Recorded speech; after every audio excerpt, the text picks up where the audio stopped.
अकोल्यात अमोल मिटकरींची गाडी मनसे कार्यकर्त्यांनी फोडली। राज ठाकरेंवर केलेल्या टीकेनंतर मनसैनिक आक्रमक। वरळीत आदित्य ठाकरेंनी बेकायदेशीर बांधकाम केल्याचा मनसेचा आरोप। मनसैनिक आणि ठाकरेंच्या शिवसेनेचे कार्यकर्ते भिडले। मनसे सुपारीवाज पक्ष, आदित्य ठाकरेंची टीका। मराठा आरक्षणाचा प्रश्न पंतप्रधान मोदींनी सोडवावा, त्यांच्या निर्णयाला पाठिंबा असेल, उद्धव ठाकरेंची भूमिका। माझ्या सुनेला चित्रा वाघ यांनी भडकवलं, विद्या चव्हाण यांचे गंभीर आरोप।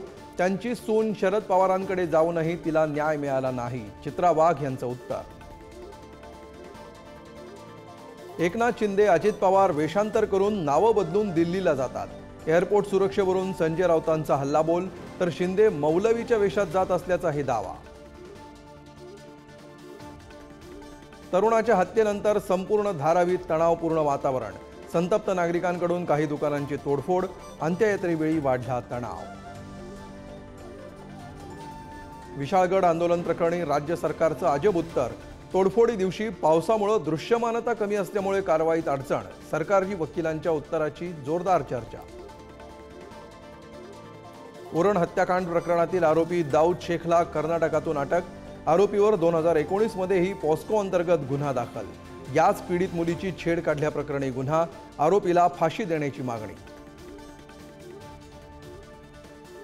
ऑलिम्पिकमध्ये भारताच्या खात्यात आणखी एक मेडल। मनु भाकर, सरबजोत सिंग यांनी जिंकलं कांस्य पदक। 10 मीटर एअर पिस्टल मिक्स टीममध्ये कांस्य पदकाची कमाई।